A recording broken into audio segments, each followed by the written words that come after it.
Seja bem-vindo ao canal Mesma Língua. Neste episódio vamos aprender outros sinais de pontuação, vamos dar mais riqueza à pontuação, causando uma ótima impressão diante dos nossos leitores. Perfeito? Quando falamos sobre pontuação, nós temos sempre lembrar a relação entre sujeito e predicado. Lembrando que esta relação entre sujeito e predicado não pode ser abalada por meio de um sinal de pontuação. Vamos à prática. Quando escrevemos o seguinte: o comércio abre portas, nós temos sujeito, verbo, objeto direto. Quando nós percebemos esta relação entre sujeito, verbo, objeto direto, nada de nós colocarmos aqui um sinal de pontuação. Então, se houvesse uma vírgula aqui, nós já sabemos que isto representa um erro gravíssimo de pontuação e temos que eliminar. Perfeito? Só que o que acontece? No dia a dia dos e-mails, no dia a dia das cartas, no dia a dia das mensagens, muita gente acaba usando só um mesmo tipo de sinal de pontuação. Então, de maneira muito básica, o escritor aqui no Brasil usa muito o ponto e a vírgula. Uma situação típica de uso da vírgula está assim: no último mês, eles estragaram as máquinas.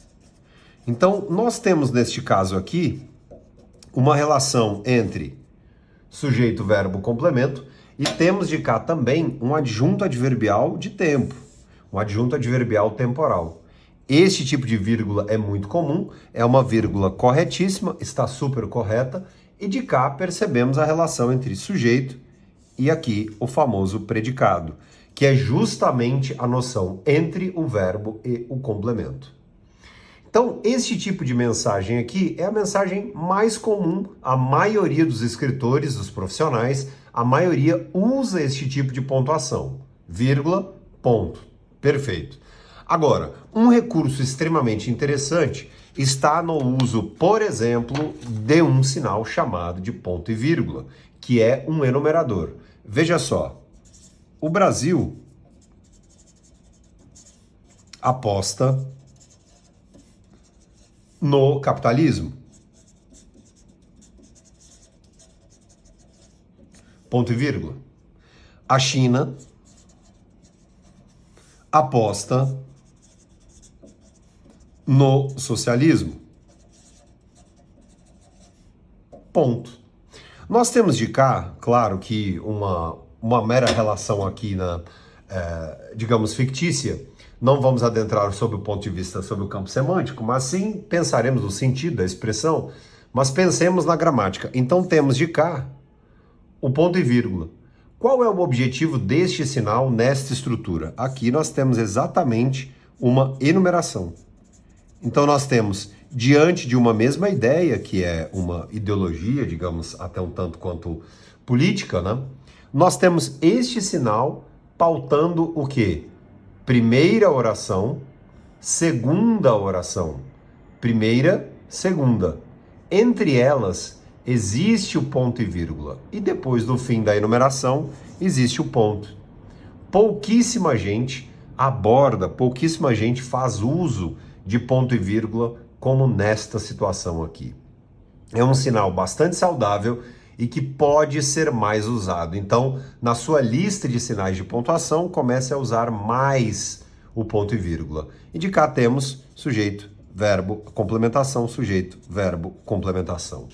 Outro tipo de sinal de pontuação que pode ser mais usado, os parênteses. Aliás, no plural aqui, não é? Olha só, os parênteses. Por que nós devemos usar mais os parênteses? Aliás, servem muito para as explicações. Então temos de cá o maquinário. Aí vamos aos parênteses. Então nós temos um parêntese de cá, olha só, comprado na década de 80, serve para abastecer portos. Então veja que neste caso nós temos de cá sujeito, aqui o maquinário, verbo serve, e aí a complementação.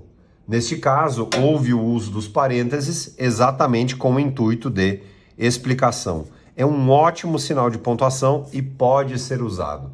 Ainda mais quando existe uma outra voz, por exemplo, no e-mail. Então, se você busca ser didático, existe uma explicação, uma informação além, faça uso dos parênteses.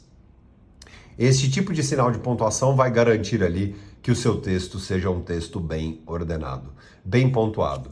Próximo sinal de pontuação, nós podemos fazer mais também o uso de travessão. É um outro recurso extremamente elegante e pouquíssimos escritores sabem fazer o uso do travessão.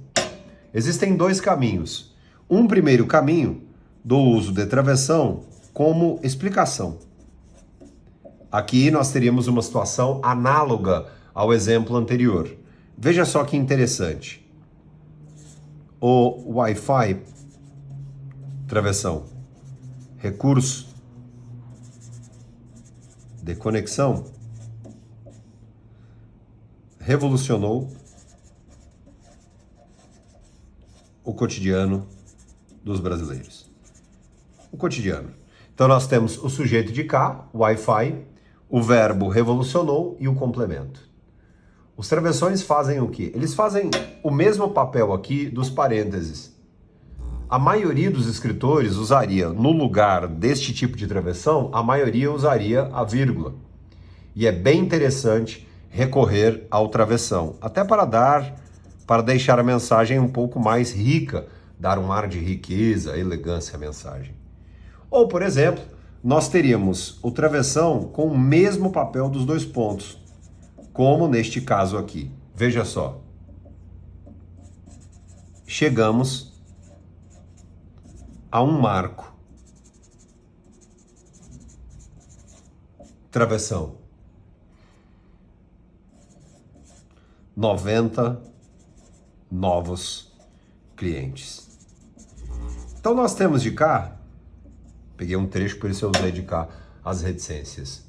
Chegamos a um marco, travessão, 2 pontos, 90 novos clientes. Então, sempre que houver uma ideia conclusiva, e naturalmente o escritor usaria os 2 pontos, nós podemos recorrer ao uso de travessão, fazendo com que a mensagem alavanque-se em organização, em ordenação. Então aqui estão 4 estratégias que melhoram e muito o seu texto. Lembrando que eu estou no Instagram, o meu endereço é @DiogoArraes, e também você pode descobrir um pouco mais sobre os cursos e sobre como enriquecer o seu texto falado ou escrito aqui no canal Mesma Língua. Um abraço e até a próxima. Tchau, tchau.